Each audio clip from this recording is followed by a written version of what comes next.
Welcome back to the Lou Young Show. We have a musical guest, R&B heartthrob. Let's give it up. Put your hands together. Get your out your seats and raise the roof for Case. You're the only one for me. You're the only one I need.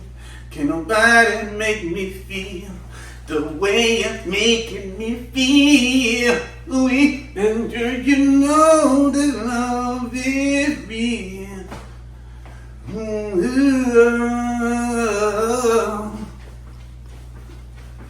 touch me, she's mad.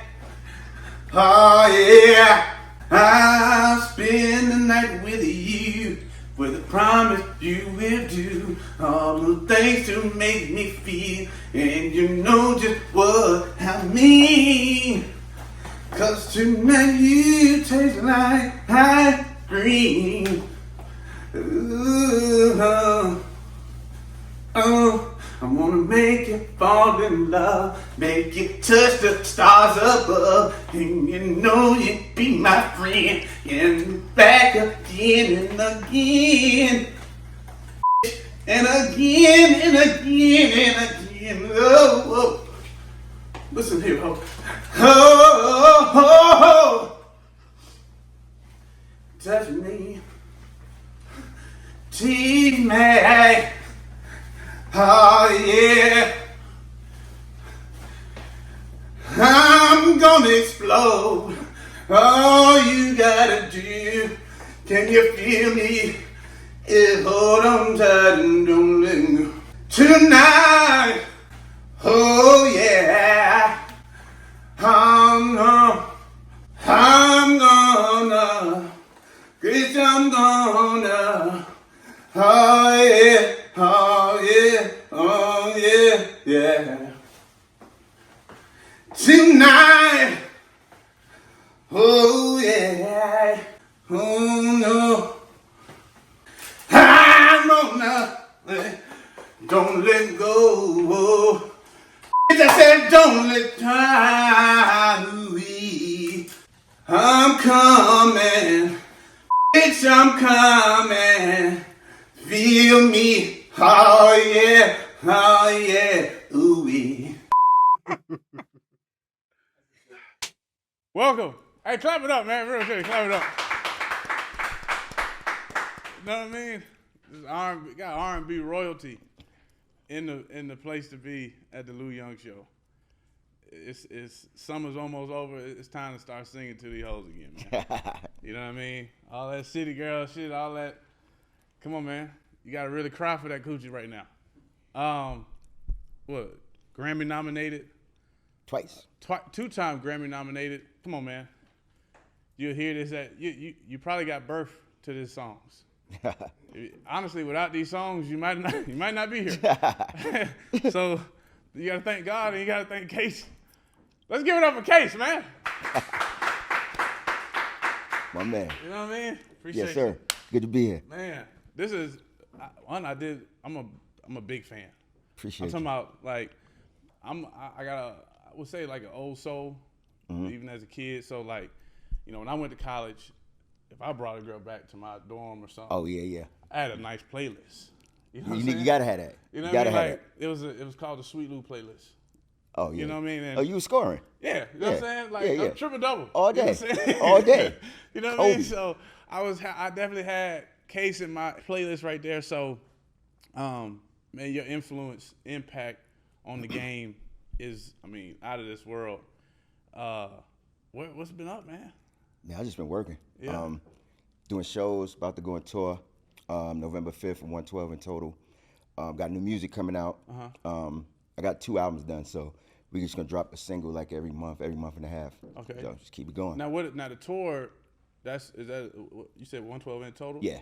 Where like what dates are y'all gonna be? It starts November 5th. Mm-hmm. It goes through all of November, and then it picks back up in January till the beginning of February. Okay. All right. Yeah. Now, are y'all doing the show in Atlanta or? Yeah, that's the last show, February 6th. February 6th. Yeah. Oh, right before. Okay. Yeah, Week yeah. before Valentine's. Yeah, right before. Yeah, Yeah, Valentine's Day. Yeah. It's time to, you know what I'm saying? Time to get to some little baby making. Yeah, yeah. Betty hard at me. Huh? Better y'all make them babies than me. I'm cool. How many kids you got? 4? 4? Yeah. And 2 grandkids. Oh man. Yeah. Damn. I'm done. I'm out the game now, though. No more? No, sir. Club lost his liquor license. I'm cool. I got one. You know, my daughter. I'm 33. You know what I'm saying? And I'm glad I had my daughter. Like, I guess, kind of before my stuff started taking off. Right. Because I went through drama. You know, prior to Before that. to the come up. You know what I'm saying? How's your daughter? She'll be 9. She'll be 9 in October. Oh, okay. October 16th. It's a good month. Yeah, you know what I'm saying? Libra. Libra you're gang. All day, October 4th. Yeah, Yeah. I'm October 9th. Let's clap it up for the Libras, man. Yeah. Clap it up for the Libra gang. You know what I mean? And because I know you're a Libra, because you know what I'm saying, your music and your style, it's like we rhythm thugs. You know what I'm saying? We got gangster love with us. You know what I'm saying? Everybody need that sometime. You know what I mean? So. It's missing in the game right now. But like before we get into that, like, you know, I know you're from New York. Yeah. Bronx to Brooklyn. When like, it's everywhere. I was born in New York Hospital in Manhattan. Yeah. We lived in the Bronx.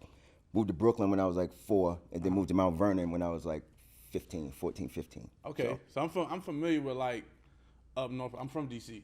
Okay. My mom, and my uncles and them, they from Newark, New Jersey. Okay, I was just in Newark. Yeah. So like they went to high school. She was Queen Latifah. They won like state championship together. Okay, that's what's up. So like Okay, got you. I'm my daughter, she live in New York. Oh, so yeah, you already know that. So I done did some things in New York. Yeah, I see. But so like from New York to like your journey, you know what I'm saying, starting out, I saw that you said like you grew up like a Jehovah's Witness. Yeah, my family was. Okay.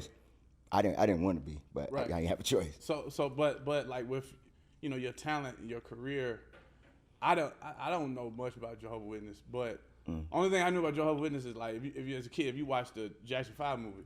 Right. You know, Yeah. Jackson, Right. Jehovah's Witness, Yeah. right? And but they allowed them to play music and do their thing. Right. Like everybody does it different, but Right.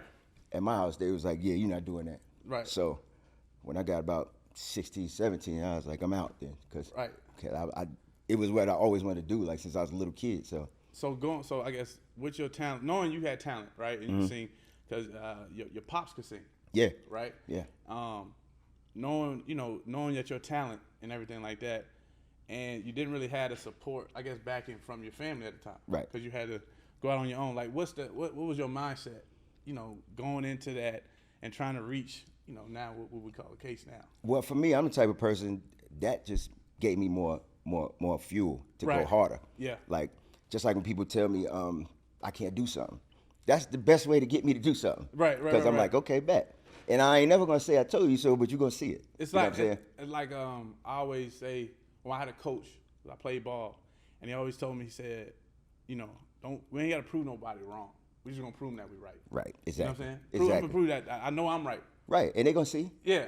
Like So- I seen where you said people thought you couldn't sing.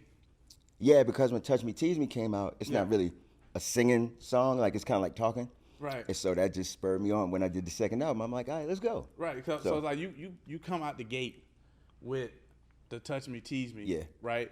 But the getting to there, that started and jump started everything. Mm-hmm. You went through like some hurdles to get there. Oh yeah. Right. Like I had been trying for about 7 years, because when I moved to Mount Vernon, I always wanted to be an artist, but it was just something you see on TV. Yeah. When I moved to Mount Vernon, which was like 1987, Heavy D and the Boys had just come out. And so I would come out of school, Heavy D would be right there. Like right as soon as you get out of school. He's outside with the brown blazer that had Heavy on the window. Damn. So I'm like, damn, that's real. Then I go to the store. The next year, Albie Shore's in the store with the candy red 300 Benz parked outside. That's I'm the like, dude. He was. yeah. I know my history, man. Yeah, and so once I saw that, it made it real to me. You know what I mean? And then that's when I started just trying, because at that time in Mount Vernon, everybody thought they was gonna make a record. Everybody was trying. And that was I guess like that was the thing to do back then. Yeah, because when you can see it right there in front of you and touch it, it's different. You Yeah. know what I mean? It's a lot different than just watching it on TV like when you're a kid. Right. So it's like that wasn't. So like that was y'all social media, like stepping out and seeing, hey man, this motherfucker, he was just on TV. Yeah, and it's one high school in Mount Vernon, so everybody grew up with him. So they wouldn't even call him Heavy D. I was new to it. He was Dwight to them. Wow. So, but for me, just seeing that right there, I'm like, oh, so it can happen. Yeah, so yeah. then I had to figure out, okay, how can I make it happen? So, And so basically you know what I'm saying, you got more inspiration by just seeing these people. Oh, you yeah. bumping shoulders with these people, and they from your. It's like, damn, if he can get out of here, then I can do the same thing. Yeah, it's Yeah. possible. And so from that, you know what I mean. Then you go and you did your demo, right? Well, I have been doing demos for the longest, and I had got it was one of my best friends. He was friends with Al B. Shore. Oh wow. And so I'd go to the studio, and Al would just be like teaching me stuff, like. And then one day he's sitting at the thing, the music is playing, we chilling all day. I'm just sitting there watching, and he hands me the paper. It's like, yo, go sing. I'm like, sing what? It was just the words. He's like, sing whatever comes out. Now this is the big studio, the Hit Factory. I'm like, so I'm scared to death. The hit factory. What's that? That's in New York on 54th Street. That was like the big studio. Okay. Everybody recorded. Like, all right. Yeah. So I'm like, okay. He's like, just sing what comes out. Now I'm in there scared to death, but Right. I got to do it. Yeah. So I go in there and I sang it, and he ended up using that for the record. The melody I just came with off the top of my head. So So you putting yourself in these rooms, right? Mm-hmm. And then like you like a sponge, like you taking it in the energy, you seeing what eventually where you want to be. Yeah, and learning at the same time. Right. Because he was teaching me because I've been writing songs for a while, but I wouldn't have called myself a songwriter. He was teaching me about the structure of writing songs and all that type of stuff. And just being able to sit there and watch him do that. Like I remember when he was doing the Tevin Campbell stuff. Like we was there for all that stuff. And then he started having me sing demos, like references for songs that he had written for other people. Okay, I see what you're saying. Yeah, so it was like me, Dave Hollister, Casey and JoJo, and we would all just sing. He'll have a song and he needs somebody to sing it, and we just would all do it. So you was already like kind of working on. You was doing the groundwork. I should say. Yeah, I was getting closer and closer. Yeah. And I could see it that it was getting closer and closer. Like it's like you know, like obviously in my era now, it's the social media is a Right. You know, that's the tool to really pop off. Right.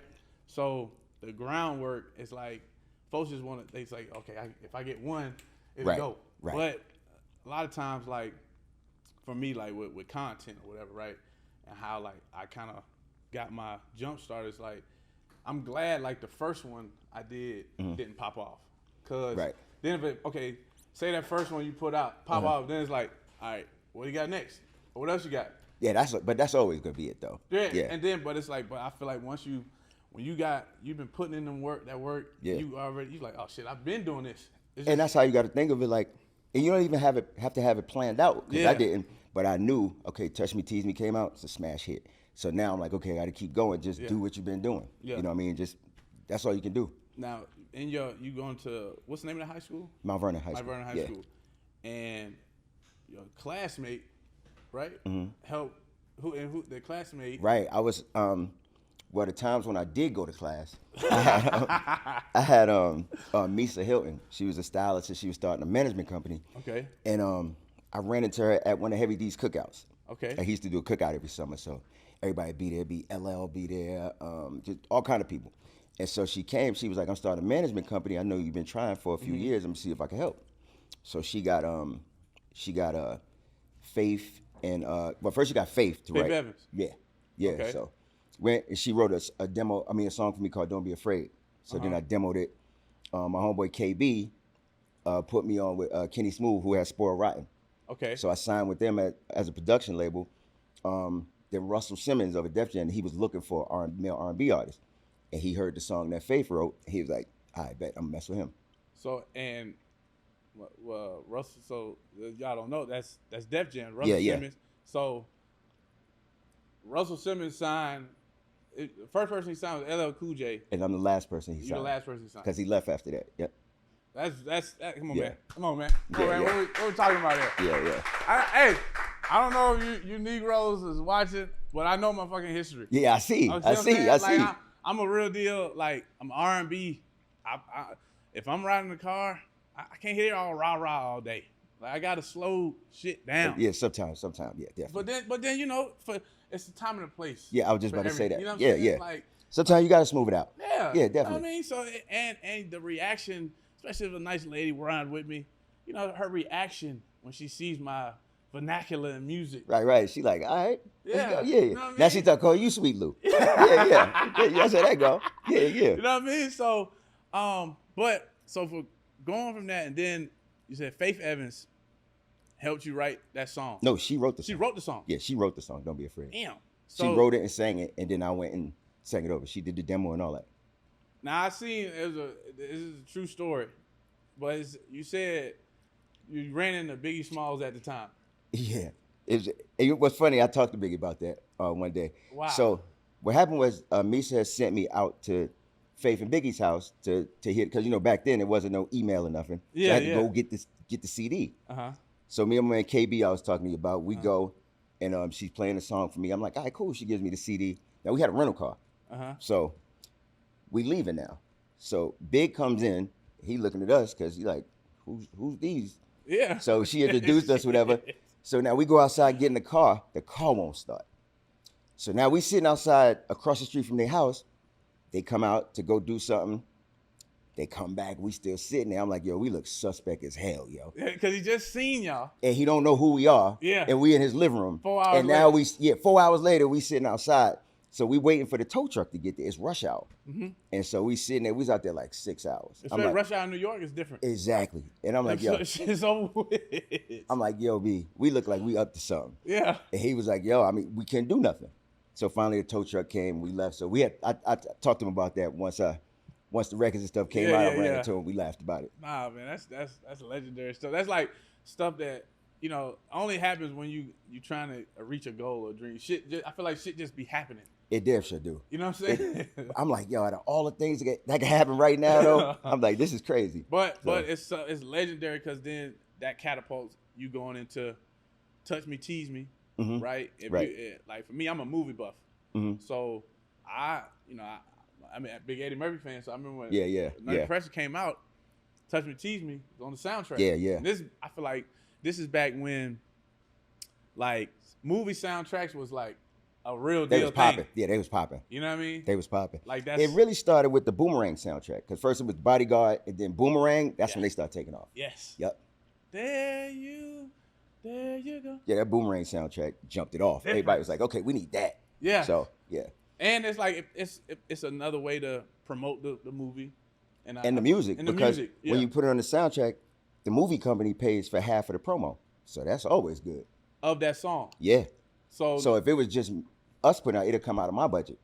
But since it's on the soundtrack, half comes out of my budget, the other half comes from the movie company. You know, they got way more money than we got. Exactly. Yeah. So shit. that was the biggest reason to put stuff on soundtracks back then, because they help promote it. And it's like pushing our artists. Right. In the movie, it's a win-win. So it's a win-win. Yep. Okay. So, damn. So I mean, do they still make movie soundtracks? No. They do, but they Kinda? not like, it's not a thing no more. Yeah, like Not yet. Yeah, they still make They them. do. I feel like now I see movies they using soundtracks from other. Yeah, it's a movies, lot of that too. Yeah. You know what I mean? Yeah. To bring it back, because it ain't really, you know, ain't too much to pick from in the Yeah, they still do them though. The last one they really made a big deal about, I think, was that Superfly one that Future did. That movie. Yes, you're right. That's it. But I just watched it again. I hadn't seen it in a minute. Superfly the other day, and I was like, damn, this was a smooth movie. Yeah, and yeah. the soundtrack was smooth with it. Okay. Black Panther had a smooth sound. Okay, Yeah, Black Panther. forgot about that. Yeah. That was Black Panther. Yeah, you're right. All right. I mean, so we still got a little hope. You know what I mean? Yeah. I feel like it always come back around. Everything, it just keep coming back around. You're right. It's like nothing goes out of style anymore. Yeah. We're going to repeat it anyways. Because most of the time I heard somebody say it's not a style in the first place. It's a feeling. And and feelings never die. They just come back around. Damn. They goddamn right. Them feelings don't play no games. Yeah, it's a feeling. Okay, speaking of feelings, the feeling, like, you know, I feel like people get out of your creativity and your music is like it's on a different level. You know what I'm saying?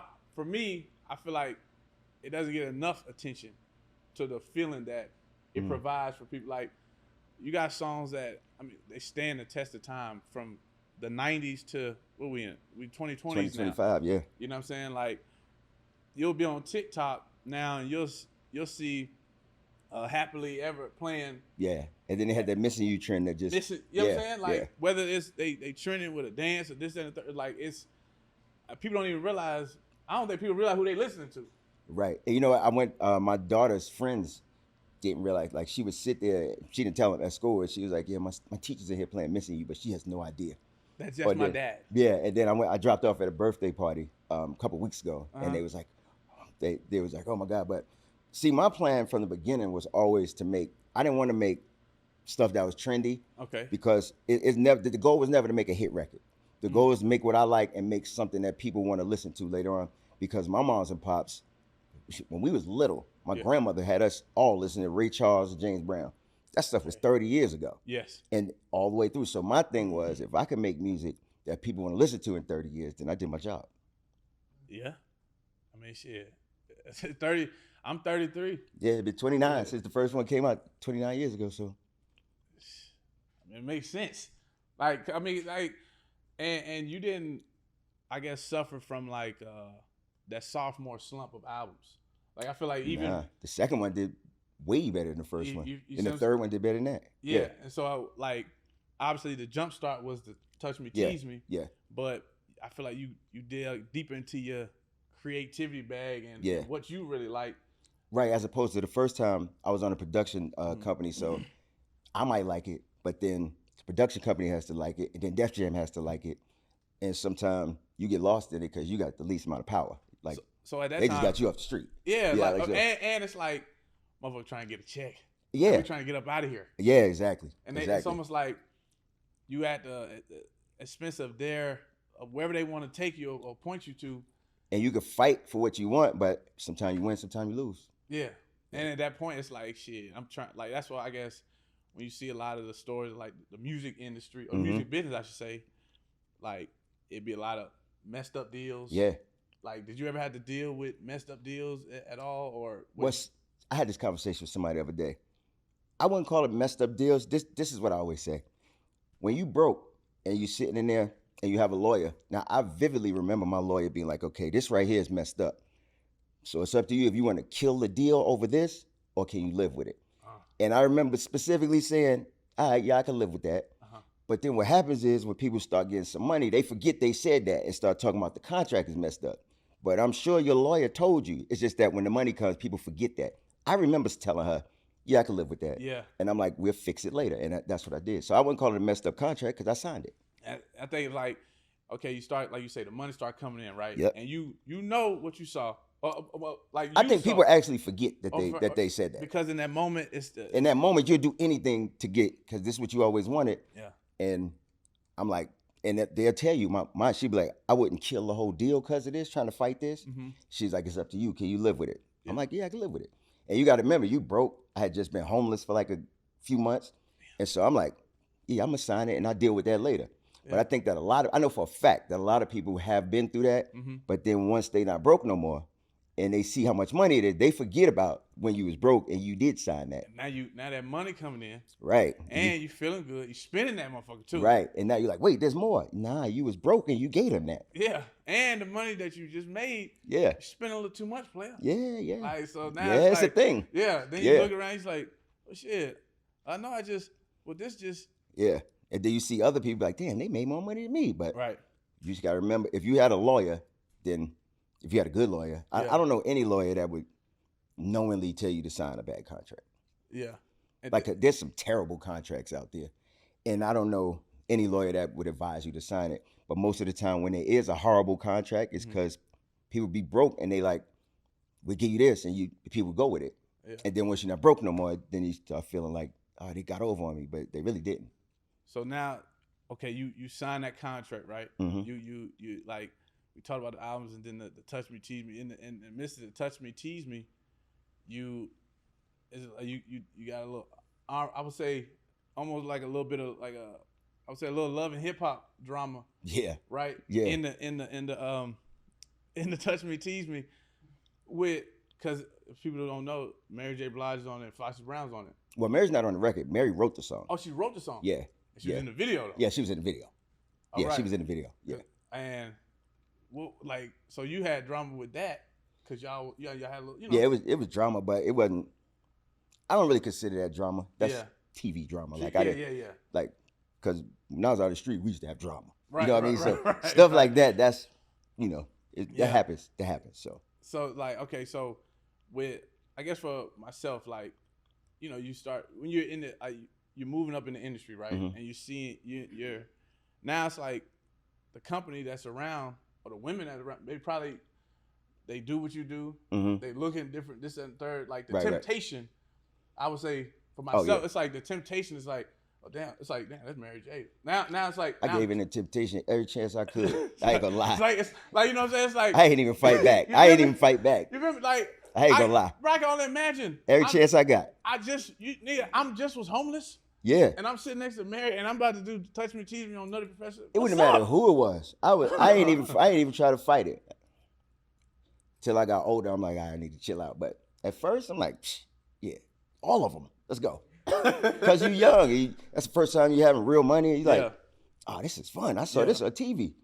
And then, I think most people go through that. Yeah. And it's I think for myself, as I'm still growing with and learning from others and stuff like that, it's like, I don't think anybody can prepare you for what you're going to see. Nah, I don't think they can either. You got to just experience that yourself. Because Russell used to tell me stuff, and I'm like, it sounded like whatever, but then when it was me, I'm like, oh, okay. And it's right there. It's right there. The music flowing, the drinks going. It's right there. It's right there, and it was nothing to it. So I'm like, I guess this is what God want me to do. So it's just straight up. Like then you make any excuse to do it. You know what I'm saying? Yeah, I'm like, you go in that booth and you hit one of them ooh-wees. It's a rap. rap. You're like, yeah, they was listening. Yeah. So, damn. So, all right. So, see, I'm standing here looking out my window. Ooh, the nights are long and my days are cold 'cause I don't have you. How can I be so damn demanding? Ooh, I know you said that it's over now that I can't let go. Every day I wanna pick up the phone and tell you that you're everything I need and more. If only I could find you. Yeah. I'm laying out of room. I'm missing you. You're on the desert without sand. You're the woman without a man. I'm the rain without a hand. Huh? You see, I'm driving around and I saw you pass me. Ooh-wee. Every mirror's playing tricks on me 'cause you fade. Oh, where did you go? Baby, I'm just hallucinating. Ooh-wee. Loneliness got the best of me and my heart's so weak. Every day I wanna pick up the phone, bitch, and tell you that you're everything I need and more. If only I could find you. Ooh-wee. All right. I'm missing you, baby, hey, I'm the ring without a hand. Yes, I am missing you. 'Cause summer day. All right. Ooh, I'm missing you, baby, hey. Ooh, I'm missing you. Clap your hands.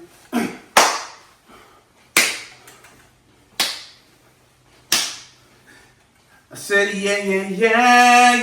yeah. Said I'm missing you. Ooh, all right. I'm missing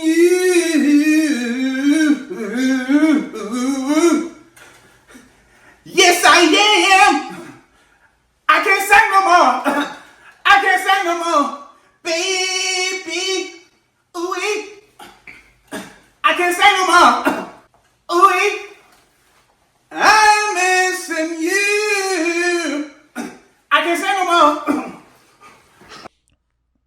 Going from that, right, and you know what I'm saying, going through different albums and everything. Mm-hmm.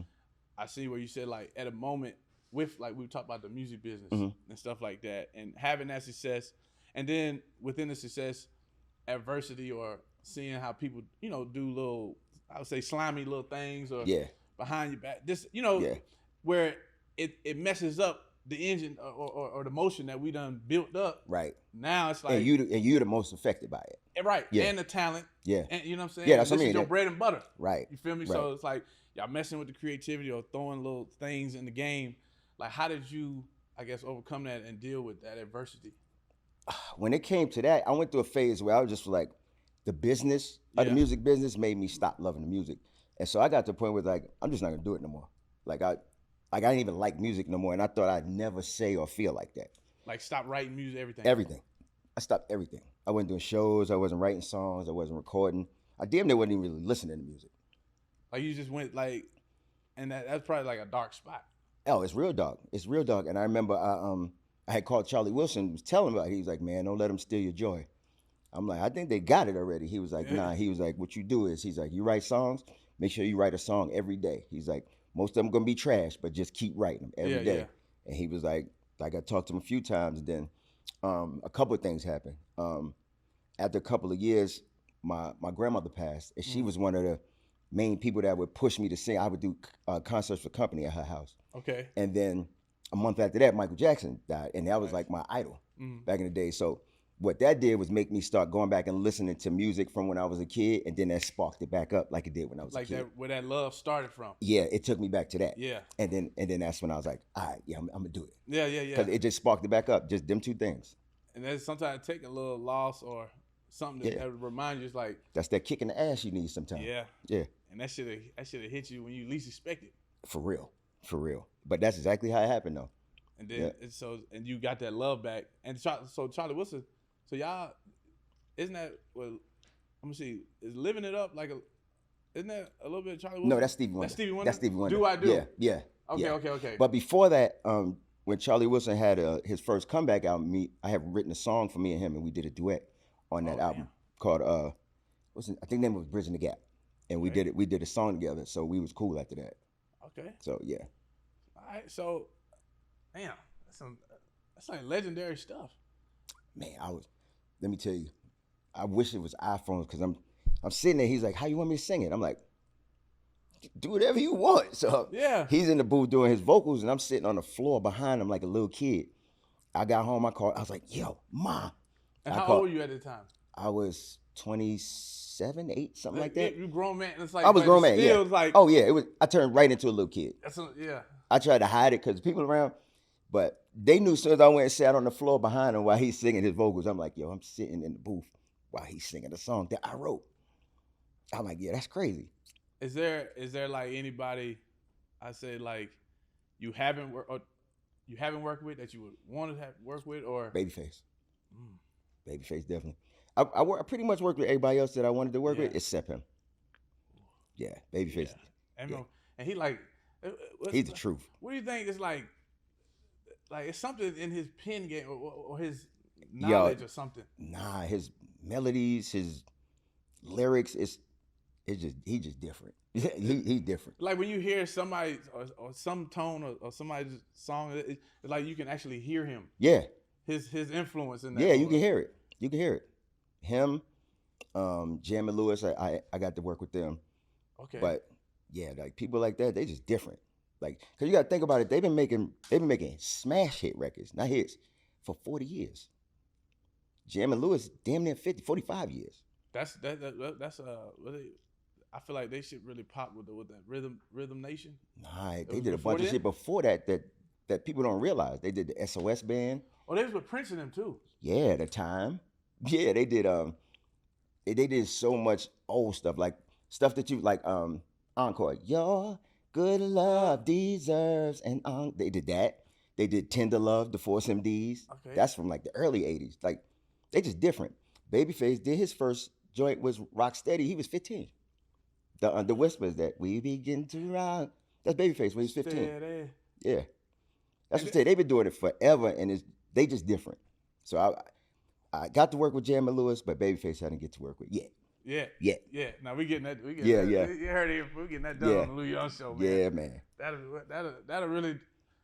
I feel like that'll bring some R&B back. Do you think R&B right now? Like, if you think about like the glory days of like the R&B era, you know what I'm saying? Do you feel like that's it's long gone, or is it still some hope? Here's what I think. I think that there's still dope R&B out. The difference is back in the days, the best R&B out was on the radio. Now you got to find it because it's just so much stuff coming out, and now you have to look for it. You didn't have to look for it before because you hear it on the radio. And people really ain't listen to the yeah, nobody listening to the radio, and that's the thing. And then everybody just putting out music every day, and you got to find the good stuff. Yeah, which that part is frustrating, for me anyway. To find because I mean I guess you got YouTube it or talk to my kids. I'm like Dad, this you gotta listen to him. But you know what? That's how I found out about Daniel Caesar. Okay. My son was like, "Yo, you ever listen to this?" I'm like, "Nah." I'm like, "I like this." So it's just harder to find, but it's out there. It's definitely out there. Now you get on the radio back then, right? Mm-hmm. Like, do you think it was like easier to get on the radio back? Because when they like do a lot of promotional paid to get you on the radio, this, that, and the third, like whether it was good or not. Right. Well, yeah, they will force feed you something that's not good sometimes. Right. But most of the stuff that was good made it to the radio if it was a single. Yeah. As opposed to now, there's no regular radio, and the radio don't really play R&B like that. Yeah. Not like the newer stuff. Not a lot.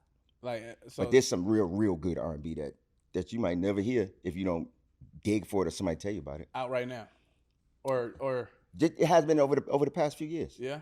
Yeah, and that the fact that it's diluted makes it feel like there's none, but there is some. Damn. So would you consider like Chris Brown, like R&B? Yeah. So it's like as far as I would say like for the male R&B art, like. Yeah, I love him. Ty Dolla $ign. I love Ty Dolla $ign. Yeah. Ty Dolla $ign. Like Daniel Caesar. I mess with Miguel. Okay. Miguel. What the fuck Miguel been? Miguel got an album. I think it either just came out or it's coming out next week. He just announced it. Yeah. All right. Yeah. But I mean, it's around. It's just harder to find.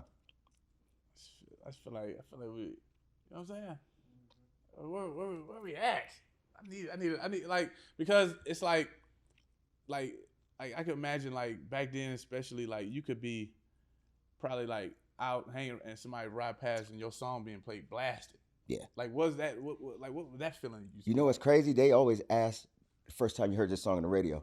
I don't even remember the first time I heard it on the radio. What meant more to me was what you said, because they could pay them to play it on the radio, but you can't pay somebody to ride past playing your music, and that always meant more to me. I always wanted to be like down by the Apollo, 125th on a Saturday night when everybody hear my song. I'm like, that's it right there. Like organically. I remember. Case. I'm gonna put like a nigga putting it on the song. Yeah, ain't nobody pay him to do that. That means they like it. You know what I'm saying? So that memory sticks with me way more than, because they always say, how'd you feel the first time you heard the song on the radio? I'm like, I don't know. Yeah. I don't even remember. But I remember the first time I heard somebody driving past playing it. I remember that. What song was that? Just Me Teasing. Oh yeah, it had to be. Yeah. Shit. Hell yeah. Then imagine that motherfucker bumping? Yeah, and then everybody was like, yo, you got to go to the club and see how they react in the club when it comes on. Because I really used to go to clubs like that. So and back then, motherfuckers used to dance. Yeah. Yeah, and that's when it was like, you just got to go see. Yeah. And I went, I'm like, the roof came off that joint. I'm like, yo, this is crazy. Like, soon as it came, I'm like, so that stuff I remember. But it been played on the radio, I don't really remember that. Like me now, I always say, I feel like some guys my age, or even women, like be like, man, I wish I was a teenager back when that type of music was in the club or something like that. Yeah. Because, God, can you imagine? But I feel like that about the 1970s music. Really? Yeah. So like what artists would you go from, like, or say like, I wish I was listening to this? Parliament Funkadelic, Marvin Gaye, Stevie Wonder, Sly and the Family Stone, all that stuff. Earth, Wind and Fire. Oh yeah, and that's Isley Brothers. Yeah, I would back then. I could imagine. That's when the Isley Brothers had the. They had cracking, and that's from. And my mom's and pops used to have parties at the house back then, And so I remember him. Yeah. It's this one dude, every time I see him, he's like, you remember me? I'm like, yeah. He went outside to smoke. It was wintertime, and I locked him out. And nobody could hear him knocking. He ain't had no coat on. Because the music was going on. He's like, remember you locked me out? I'm like, I don't remember, but I've been hearing about it forever. I'm like, my bad. But yeah, I wish, yeah, that era, that would have been dope. Oh, my dad always be telling me about like my nana, like him growing up, because he was like, they used to have like, black folks used to have like house parties, like real deal house parties where that music blasting and they in there. Ain't nobody calling the police on you. It used to go all night. But anyway, like I feel like the neighbors would come. Yeah, they come to the party. That's exactly how it used to be. The neighbors come to the party. Yeah, I wish I was around then. Wasn't nobody shooting up the party. Yeah. A couple people might get robbed on the elevator, but it happens. but ain't nobody shooting up the party. Yeah. It might be a fight break out in the party. Yeah. At the most. So okay, so like we spoke about like back then, and then the time or the adversity that you went through with music and coming through, and then finding that love again or whatever. Like I was gonna see you had like a dark time where like you almost lost. You thought you was gonna lose your voice. Well, twice that happened. What was it? 2002. Matter of fact, it's February 5th, the day Tom Brady and them had just won their first Super Bowl. It was that night. So that's February 5th, 2002. That's against the Panthers? Nah, that was against the Rams. The Rams. Cause remember that Brady was second. Yeah. It was that night. Okay. And I was I was drunk. I'll be honest, probably a little high. And I used to keep the gun behind the bed, so before I went, I'm talking and I'm playing with it. Shit went off. It hit me in the throat. Like just off of just. I hit it some type of way. I was drunk. And it went through here and out the back. And I was like, first thing I tried to do once I woke up was like, try to see if I could sing. And then once I saw I could sing, I was cool. In the midst of, hold on. Well, the shit knocked me across the bed. Like it was a king size bed. I started out here, it hit me. I woke up over there. That motherfucker boomerang. And yeah, and I didn't hear, like it was like crazy peace, and the most peaceful thing I ever felt. And then I heard a voice say, get up. And I sat up, and then I could hear, because Good Times was on. It was 5 a.m. And then I could hear the TV. I could hear my girl at the time screaming. The light. But before that, I didn't hear nothing. It was just peaceful. And when I got to the hospital, everybody's coming in the room. So I'm like, why they keep coming in here? They was like, because they want to see the dude that they said on the radio was going to be dead when he got here, and he's sitting here cracking jokes. I'm like, well, wait, I want to see him too. They was like, you. I'm like, nah, I ain't get rid of me that easy. Nah, not like that. Hold on. And it gotta be lit 5 a.m. Good Times on. Yeah. You already know. Yeah. You already know. That's one. Lit. So, hold on. So you went across the bed, boom, and you heard a voice. Like I was just there. I don't know how long I was there. Right. And so basically, I guess it went, in and out. Yeah, it went in and out and missed everything. And they that's why they was like, it's so many veins. They was like, they don't know how I missed everything. And he showed me, he was like about that much over, I wouldn't be able to sing, and this much coming out is right next to my spine. He said it just missed your spine by that much. That's God. And God. Nothing else but. So basically, in the midst of that, right, you was able to. Well, I didn't know where I got shot. Right. So first, when I got up and I saw the blood, I went to look in the mirror, and when I saw it was there, I tried to sing. And once I saw something came out, then I'm like, okay. Because I'm thinking nothing's going to come out. Nah, my girl did that. Actually, okay. I didn't know about it. She ran out the house and up the street. I'm like, I don't know what that was going to do, but she said, I ran up the street screaming, and she came back, but she called 911. But yeah, that was the first thing I thought once I saw where it hit me, because I had no idea where it hit me. And then you get in the hospital, you cracking jokes. Because everybody else was looking all... Yeah. And I'm sitting there cracking jokes because I'm fine. I mean, it hurt, but not like that. And I'm fine. And they like, and people keep coming in and looking. I'm like, yo, why they keep coming in here? I'm like the nurses and stuff, they coming in looking. What's that about? Yeah. And they was like, yeah, they said you was dead. So. Hey, man. Clap it up for God, man. All the time. Man. Clap it up for God. All the time. Damn. And yet, shit. And you here. Like that's you're like that's a walking testimony. Yeah, it definitely is. And then like, I feel like in a moment like that, it's like It's okay. It's time to lock in a different way.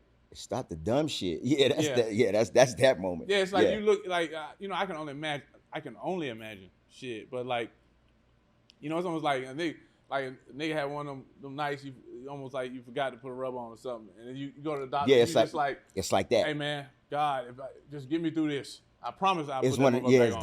definitely one of those. You know what I'm saying? Because at the time, my daughter had just turned 2, like maybe a week and a half before that, and my son was, what was case, like 8, and so I'm like, yeah, this is crazy. Yeah. I'm like, yeah, you gotta stop the dumb shit. So obviously, so you say you have 4 kids. Yeah. That like at fatherhood, like outside of all this, you're a father. So it's like Right. The world, like fans and everybody will be probably, if something happened, if that went left. Right. But it's gonna be like your kids, your yeah. kids. And my parents and my sisters. yeah. Yeah, that's a whole different, it's a whole different thing. Just like how we felt when Michael Jackson died. Oh, that's man. nothing compared to what his his family. family felt. You know what Yeah. I'm saying? So that's real life. And so like you deal with that, you go through that, and kind of rehabilitate yourself back to full. Well, no, I strength. just had to kind of I just had to let it heal, because I actually did I actually recorded the first song for the next album. My neck was still wrapped up. That happened on February 5th. I recorded a song called "Can't Believe" on February 25th. With the neck brace. No, it wasn't a brace. It was just gauze. It was just okay. gauze. Yeah. Went to LA. Yeah, that shit was crazy. That's something. You gotta really know. You gotta sing, nigga. You got gauze and fresh out ICU, whatever you want to call it. Yeah. And sing. Yeah, that was a crazy time.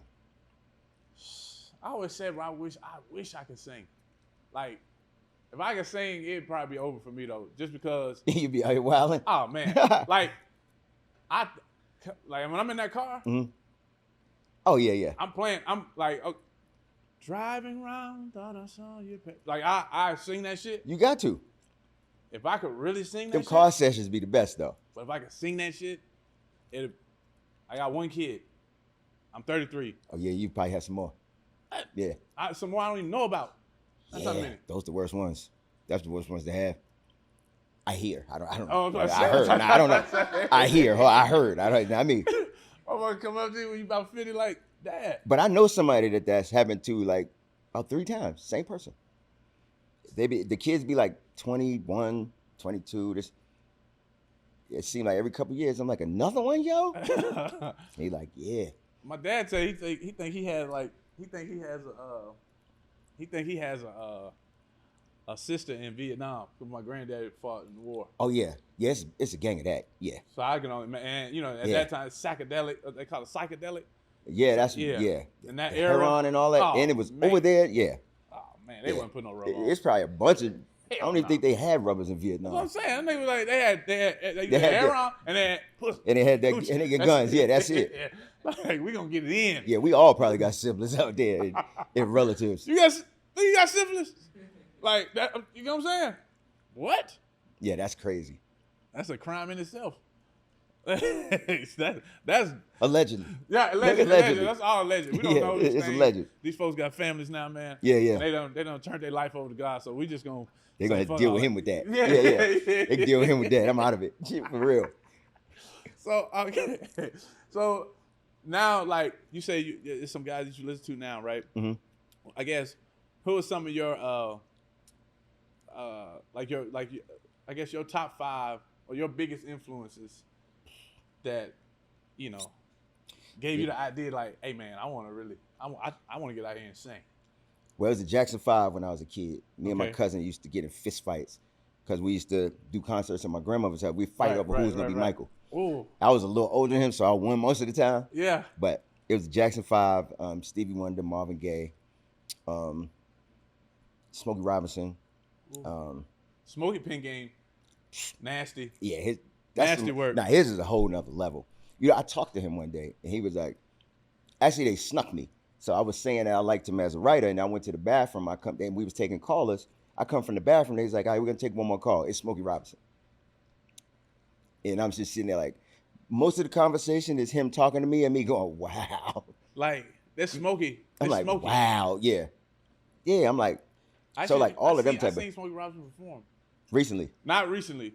Cause now now he humping folk, he humping Yeah, the crowd yeah. and shit. Yeah. But Might as well. you know what I'm saying? Yeah. Like I feel like you gotta go out with a bang. All day. You know, no pun intended, but Yeah. you gotta bang something. But my net like so my dad like he was okay, so like you say parties or like holiday parties. My pops he pulls up with the CDs, like this CD, so he got the good CD collection. Like the Motown Christmas album. When they had them in the bag, I mean, in the book. You see what I'm saying? Yeah. That it looked like a lunch bag. Yeah. I remember them. You know what I'm talking about, yeah. right? So he got that, and so like my nana and him, he would take my nana, God rest her soul, he would take her like to this him and her to shows like you ever heard of Constitution Hall? I performed there. Right, facts. Yeah. I mean, I know that for sure. Yep. So Constitution Hall, right? That's where you're gonna get a hell of a show. Yeah, go down no matter there. who Yeah. exactly. Yeah. So you've been to the city, so you know. Oh yeah. Right. I did Constitution Hall a few times actually. Yes. Yeah. So once I kind of got a little older, like I think the first person I seen live was like Frankie Beverly and Mays, right? And I might have been like 3, 4. But he had no babysitter, so he didn't take me. Let's go. So we go there, and my nana there, so we go, and then I think we seen it was Gladys Knight and the Pips, the Constitution Hall, and they stepping like they in their 20s, 30s or something. You know what I'm saying? I wish I could say something like that. Yeah. And then we seen Smokey come out there, and like I guess it's like you say, it's like shit never go out of style, or it's like it's feelings or whatever. Yeah, it's a feeling. It's a feeling. Those people feelings, or them women feelings for Smokey. Yep. It ain't never left. Yeah, because as soon as you hear the music, I remember Russell Simmons taught me this, and he said, good music takes you back. Andre Harrell used to say this too. Good music should be the soundtrack of somebody's life. It's the soundtrack of a lot of people's life. Like, so even for me, certain songs, if I hear them, it takes me right back to where I was. It takes me to a place, it takes me to a time, and that's what good music does, and that's what it should do. And that they always put that in my head. When you do shows now, right? Like, are you shocked at like the reaction? Like it's like that feeling. Obviously they're fans of you. You know what I mean? Right. So this timeless music. Are you ever like kind of like singing, looking in the crowd, and you like, damn, they still rocking with your boy? Well, you know when I really felt like that when I really got back to doing shows again. Okay. Like, and I would go out. I'm like, y'all don't even have to sing. Like I'm going to sing, but I'm like, they standing up singing this whole thing, and I have videos of it. I'm like, they singing louder than like this the whole thing. As soon as you pop off first. Yeah, like they hear one thing and they know what it is. I'm like, yeah, that's crazy to me. The only thing is everybody got their phones. I'm like, I'm right here. Like, vibe with me. Yeah, like nobody lives in the moment no more. That's the only thing that I don't like. And that is the difference. It's like it's almost like I think there's like something on like social media. It was like some picture where it's like a concert in like the 90s or something, and then underneath of that is a concert in the 2000s with the phones out. Yeah, right? And it's all, I'm like, hey, we right here. Yeah, it's like almost like, it's like you got that moment, okay, on your phone, but it's almost like you might miss that moment by recording that moment. Right. And how many people actually go back and watch that? I wouldn't think that. Like only for I know that's really, really going back and showing folks they clips in their phone. Maybe my older aunties. Yeah, that's what I'm saying. You know what I'm saying? But them type of clips they get, and they at the casino. Right. They done ran into Charlie Wilson. Yeah, see, that's different. But the actual concert, I'm like, I don't know. Like I went to see Stevie Wonder. My phone was, I don't even know where it was. I was sitting there watching and listening. You know what I'm saying? Like, I just think that that's better because like it's a memory. It's a life moment.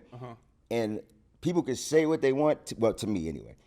Watching it over again on my phone is not the same as experiencing that moment. Yeah. Because it's just different. It's a feeling. Yeah. It's a feeling that comes with it that you don't get watching it over. That's a fact. I mean, that's real talk. Like I remember watching Motown 25 when Michael Jackson did Billie Jean and Moonwalk. But watching it now, I don't get that same feeling. I get a feeling, but it's not the same as when it happened. Like in that moment. Yeah. Like it's about moments. Yeah. That's all life is a series of moments. Some of them good, some of them bad. Like what is it? I think it's the BET Awards. They did the Lifetime Achievement for Mary J. Blige. Right? I think this might be right before COVID or right at COVID. Right before COVID. I like, it gave me that nostalgia feeling of like seeing like a performance on TV at like the Apollo, Yeah. stuff like that. Yeah, stuff like that. Yeah. And it was because it was like it was in the whole house. And that's what I mean. It's a feeling. You can't really explain it because it's a feeling. Yeah, it's like but, you can only thing. It's like I don't even have the words to describe it.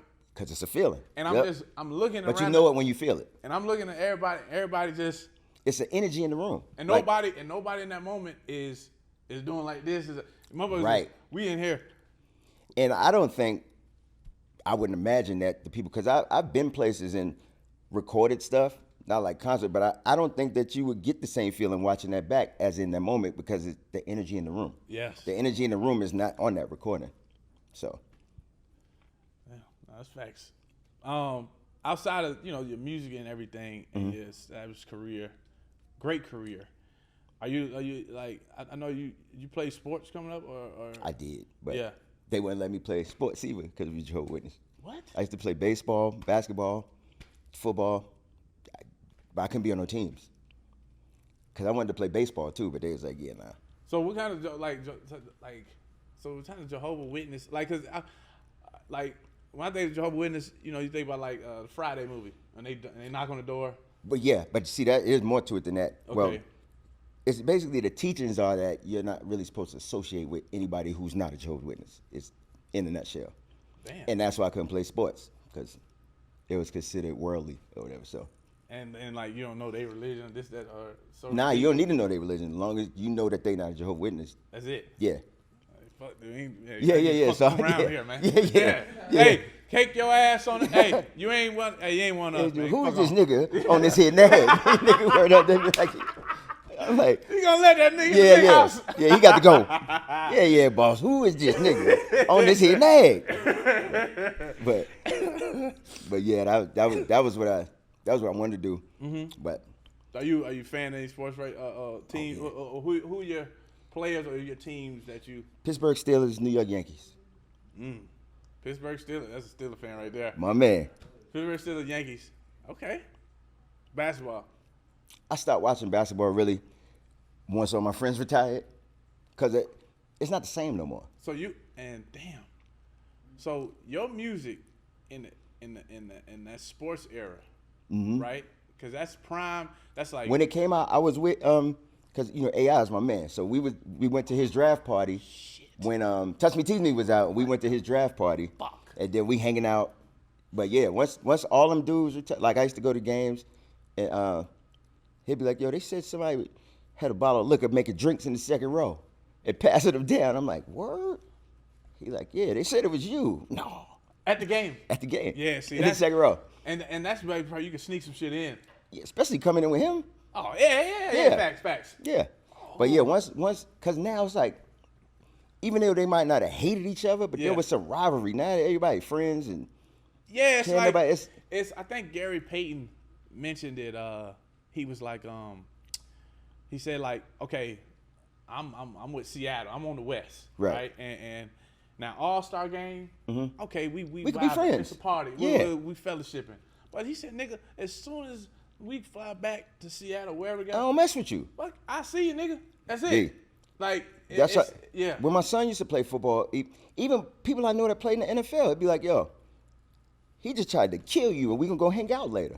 But not while we playing. Like, we not friends. Yeah. Like, these dudes, as soon as the game over, you could just lost the finals. It's happening. They hugging. They want to exchange jerseys. For Whisper, hey, we had so-and-so tonight. Yeah. Whoa. They go on a vacation together the next 2 weeks. I'm like, yo, I just lost a championship. Like, my competitive nature and me, I know me. Couldn't do it. Even from as a kid, I don't like to lose. Right. Man, I had to learn how to not fight after losing. I know kids like that, yeah. You see what I'm saying? I used to know, yeah. My dad used to be like, look, man, your attitude gonna fuck you up when you get older, boy. I'm telling you, man. Yo, I used to know kids like that want to fight because, yo, that's funny. I'm talking I knew about kids everybody like that. dabbing up and I'm sitting here, crying, puffing and shit. I seen a video like that. They made it, they did the line where they shake hands. This dude just stole on the dude. I'm he just straight snuffed him. That's how it be. Yeah, but not nowadays. It's like everybody's friends. And, yeah. Which is cool. See, when I was coming up, it was Magic against Bird. And my dad was a Celtic fan. I was a Laker fan, so we used to go at it. Like we would go at it. Cause remember they played in the finals five different times. All the time. Yeah, like 8 years. Yeah. One of them was in the finals. Out of 10, they was in the finals. So we would go at it. Bird and Magic just started being cool. Right. Yeah, like maybe 10 years ago, 15 years ago. That's because that's what sports is. It's competition. I don't see that like now. No, you're right. Like now they can, like you say, like you'll see them at that what was that NBA 75 at the All-Star, like they all fellowshipping, and they can talk about, boy, I remember when I did this. Right. But we old now. Like it's over with now. It's over with now. Like, we can talk like but that. Back then, wasn't nobody friends like that. And your music, like in that 90s era, and that impact, I can only imagine like the parties or the vibes back then.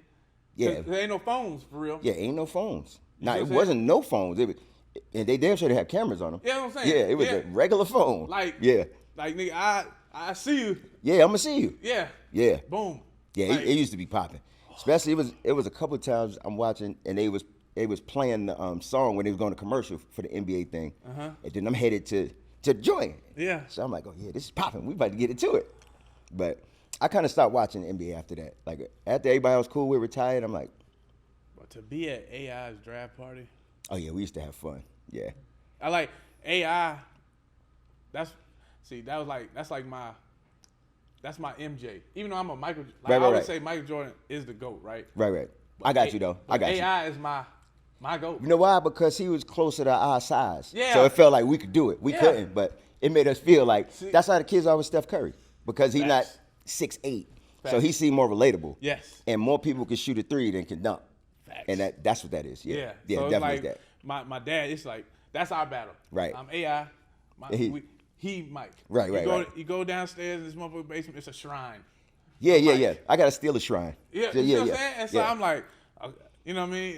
And then we could just be downstairs talking about my daughter. Sky's blue. Next day he look up and see Mike. He said, yeah, you see my boy. All day. And then it's a whole different. But that's how they go. Yeah. So I that's damn. But AI's my guy though. That's when I met him, that's when I was like, okay, this is a different type of like. Yeah, Chuck, that's my dog right there. Yeah, that's different. All right, so we got a little segment we like. It's called "What's the Reason?" All right. So, what's the reason niggas ain't yearning no more? Cause everybody giving it away. They nothing to yearn for. They coming up off it. Yeah. And actually, yeah, you're right. Or nigga figuring out how to trick a little bit. You know what I'm saying? What? Yeah, same thing. Same shit. Yeah. So it's like she coming up off of it. Yeah, back in the days though, you had to put in some work. Yeah, like what's the like? So back then, like that's when you got to get that number on that paper. Or either I remember I was good for this. I hand somebody my phone to put their number in and walk away, and later on be like, yo, what happened to my phone? They be like, I'm like, yo, I think I gave it to the chick and forgot. Yeah. Or a two-way with the two-way page, you'll do the same thing. Or lose the paper, or only get 6 numbers and be like, damn, what's the last number? Yeah, that's the paper though. Yeah, you took it all the way back. But that's real. Like I think I want to say like I was still getting numbers on paper in like middle school, like middle school parties. Yeah, you know what I'm saying? Like, and you know, that's when you know, if it say it's a white wall, you'll see a bunch of marks because everybody back the jeans, the blue jeans, and she's shaking that ass on you all night. You might have a cut or two from that zipper right in here, right? But you soaking wet because you done sweated all night. But the worst part is when you had no paper, you used to have it on your hand, and you walk around like this all night. Oh my God, that's the worst. Nigga, like come on, man. They could be like, nah, B, hold up, you got a pen? Ain't nobody got no paper?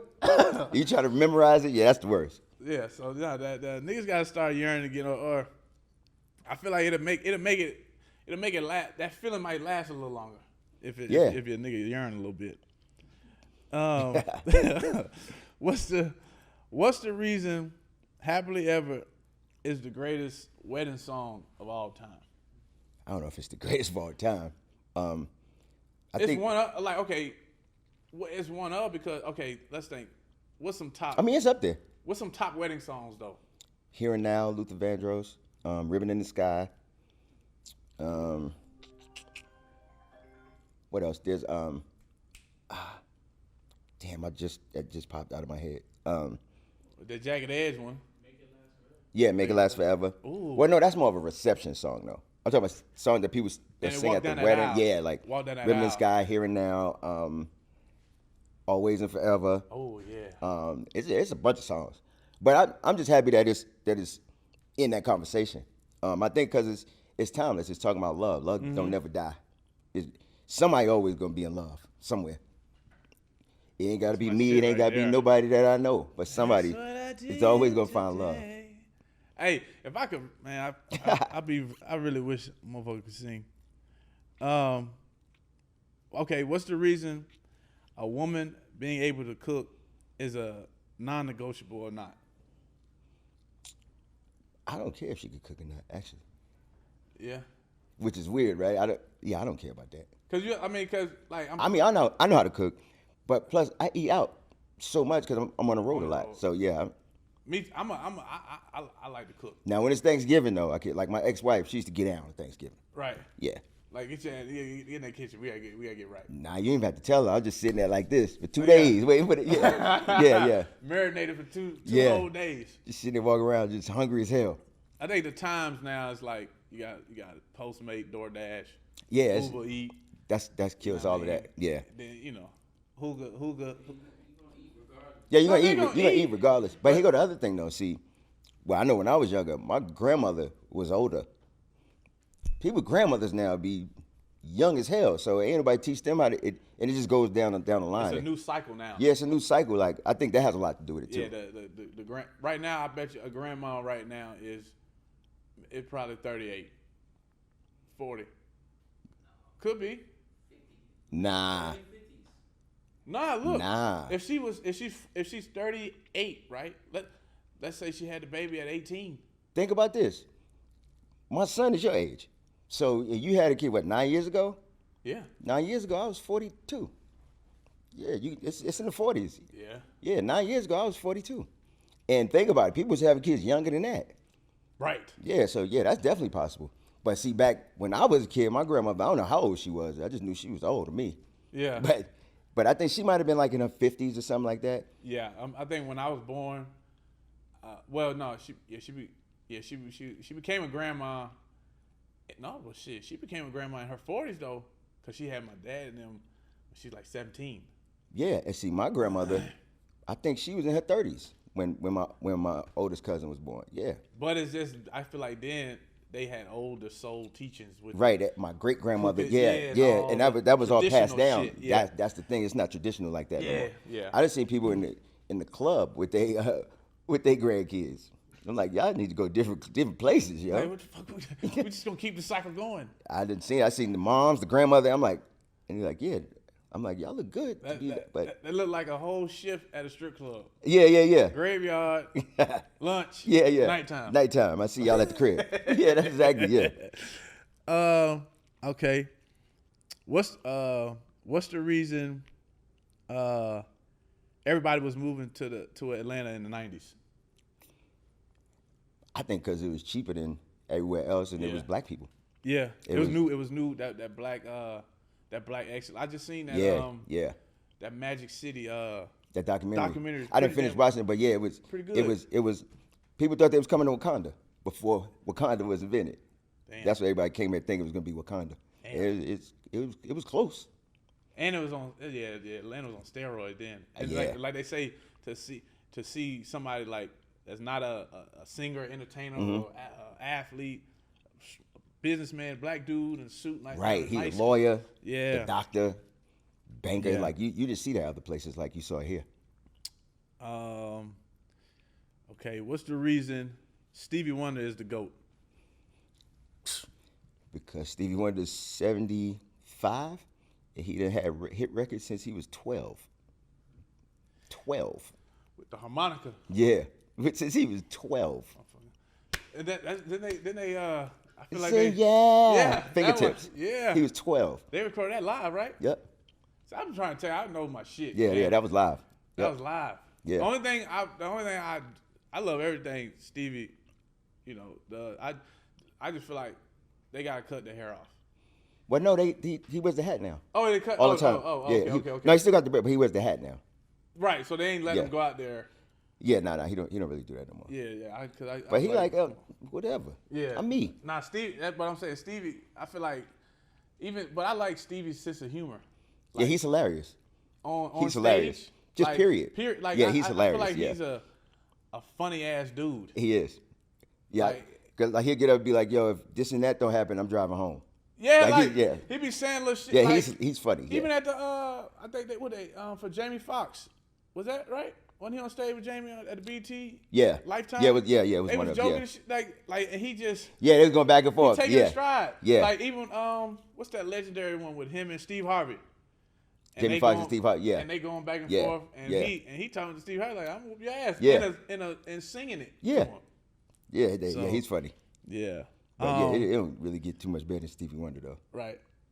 Who would be like a close second?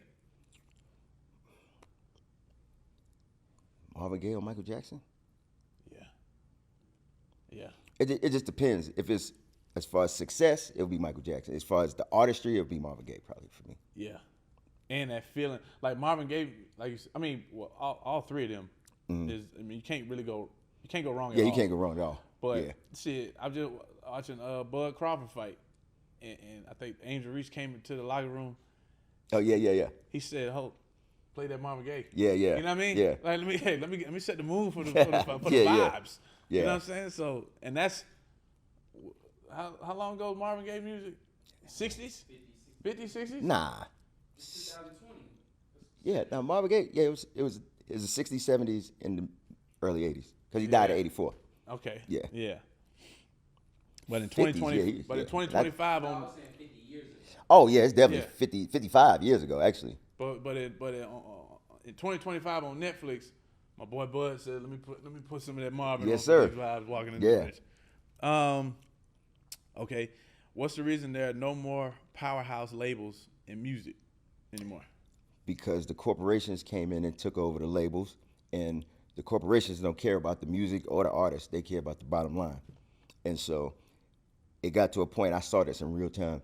Once the corporations came in, they don't care about they don't care about the song. At the end of the year, what do this line say? And so what happens is, if you work for the label, then you got to worry about that. So you're not worried about being creative. You worry about how do I get a hit so that line so you can keep your job. And it just went all the way. Is that with so that's not the artist that you talking about the. Yeah, that's folks.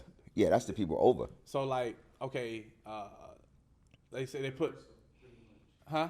Universal is the corporation. No. Seagram's is the corporation. Seagram's bought all of that. But that Vivendi. money, And it comes down, and they come. I've seen them people. They don't even know who you are. They don't care. Actually, it's the bottom line. And so if you work at the label, and you might believe in what I do, and I'm like, yeah, but that's gonna get me fired if it don't work. So then people start doing stuff that sound like something else that worked, so they can keep their job. But back in the days, like with Motown, they used to call the Temptations, the Supremes. They was the no-hit Supremes and no-hit Temptations for years. yeah.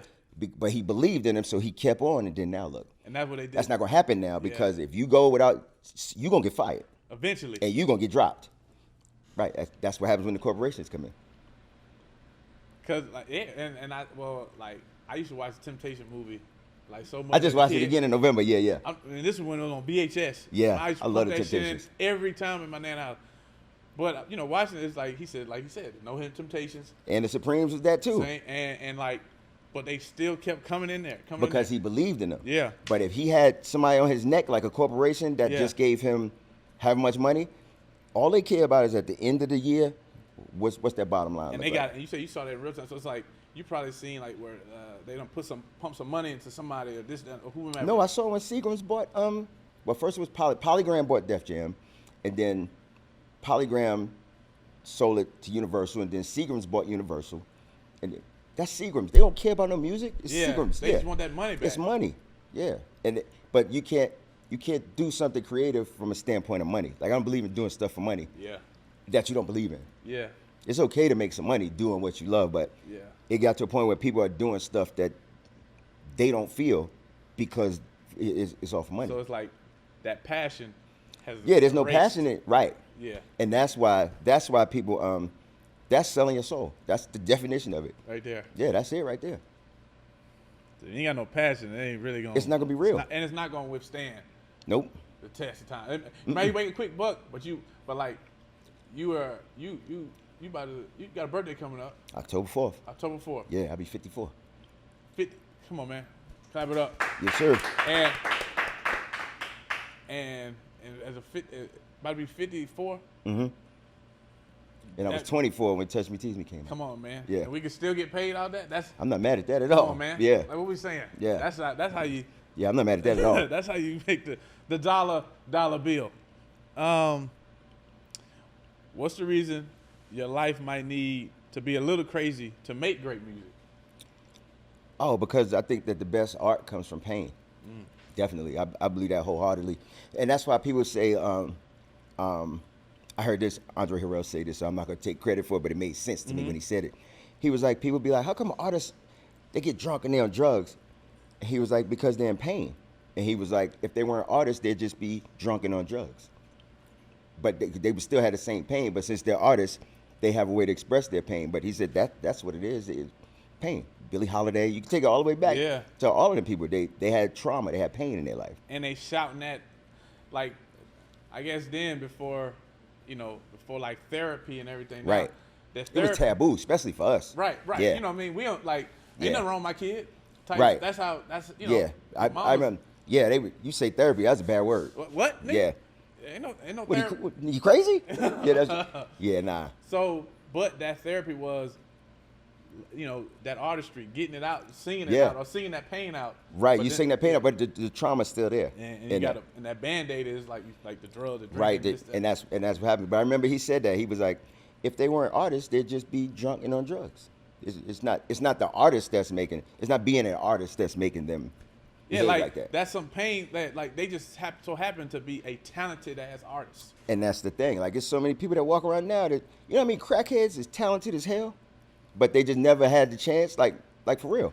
But it's the same thing. My first People have pain. My first week, I went to Georgia Tech for college. Mm-hmm. I played ball at Georgia Tech. My first week out here, I'm coming from D.C. to Atlanta. Mm-hmm. We run into a crackhead. He on the street, Mm-hmm. no shirt. I mean, like he was just outside. Mm-hmm. But white dude, and man, we told him we going to Georgia Tech, Mm-hmm. whatever. He graduated at Georgia Tech. Yeah. He like, I think one of his classmates or something, or when he was at Tech, knows exactly who he is. He was like our in the AA, so they had like academic advisors, and he's like, yeah, he's smart as fuck. He says his family is like rich as hell. I know people like that. He just don't. I guess he just don't. I know people like that. But that's the thing. Like, life happens to people, and everybody deals with stuff different. Yeah. That's why I don't look down on people. Like, if they're drugs, okay. I mean, people are still people. You know what I'm saying? They got souls, they got feelings, and that's why you can learn something from any and everybody. I believe that too. So. As a kid, like that's something like my family members dealt with substance abuse. Mine right? too. And as a kid, though, to go to like there wasn't really like a lot of babysitters. They had you was embarrassed as a kid. Yeah. So, but at the same time, it's like sometimes I might have to go. They trying to recover, right? Right. So as a fucking kid, I had to go into these like Alcoholic Anonymous Yep. rooms and this and the third. Yeah. And it's almost like I was just sitting back, and I'm running around, They getting their coffee, their cookies and shit, and they sitting down, but they really like fellowshipping and getting that pain out. And I really seen like these people go from this, and next thing, and now I'm a grown man now, and I see these guys. And you see it. Yeah, you see the transformation. They became my OGs and stuff like that. So and it kept me away from the things that they fell victim to. Yeah, so, exactly. Yeah, you're right. What's the reason you should separate the music from the allegations, or you shouldn't? Because the music is the music, the person is the person. Yeah. And if you were to take everybody's allegations and lump it in with the music, you probably wouldn't really have too much music to listen to. Yeah. Ever. Like I mean, or movies to watch. Right. Or nothing else. Like my pops say, he say Hey, look, man, I'm going to get the message. I don't care about the message. It's the same thing the like in messenger. church. Yeah, the messenger. I mean, it's the same thing. Like, think about some of the music people make. When hip hop started, they was rhyming about stuff they didn't have. Like, hey, I got this car, that car. No, you don't. You Right. walk it. You want it. Right, you want it. Yeah. I made Happily Ever After. I didn't even have a girlfriend, much less a wife. It's art is art. You know what I mean? Think about how many people that if you were to do that to everybody, you wouldn't have hardly a damn thing to listen to. Not just music. Probably Movies, a lot of shit. Yeah. Paintings, think all the stuff. It's an idea that you want to attain. It's like Yeah. an athlete, like shit. He's You been watching those sports, right? Yeah. He's saying, "Yo, I'm gonna go to the league." Well, he don't know he going to the league. Right. Okay, right now, he may be lying, but shit, he talking to himself. right? We talking about it, yeah. I don't believe in lumping it all together. Yeah. Nah, cause just about every one of my favorite artists got actually confirmed allegations. Yeah. But I'm not hanging out with them. Right. That's what I'm saying. Like, Yeah. and like I say, look, man, I'm playing what the fuck I'm gonna play. You got an issue. Could suggest you. You don't get have to out the listen. car. Yeah, you don't have to listen. Yeah. You know what I mean? Yeah. I will drop you up inside the road, prompt you, and I will hope you get. Now you this send thing. them in and stuff. Yo, run in there and grab me a thing. Look, Lou, where you at? I'm tired of you muting my shit. Police told me to move. Yeah. yeah. You bringing too much negativity over my music right now. Yeah, nah. Man, last but not least, what's the reason you must and you got to keep God first? You gotta keep God first, because without Him, there's nothing. Yeah. You wouldn't be here. You wouldn't have whatever talent you have. Just think all the trials and tribulations people been through. Me myself, I've been through so much stuff that I know it couldn't have been nobody but God. Yeah. I mean, tons of stuff. And every time people are like, yo, that's God. You're supposed to be here. Yeah. And I mean, because where you gonna put your trust in man, ain't gonna work. That could get you nowhere. Without God, ain't no man. Ain't no man. Yeah. Ain't no man. Hey, without God, ain't no man. And on that note, this is the Lou Young Show with the one and only Case. Hey, man, can we clap this shit up, man? Appreciate you, yo. Hey, real talk. Like, Appreciate seriously, this is big for me because, shit, you know how much coochie I ain't got all this music, man. Like, so, I'm just, nostalgia. You know who you are, baby. Love. We think about you. Yeah, that's dope. Real. Appreciate you, yo. Thank you. Yes, sir. Definitely.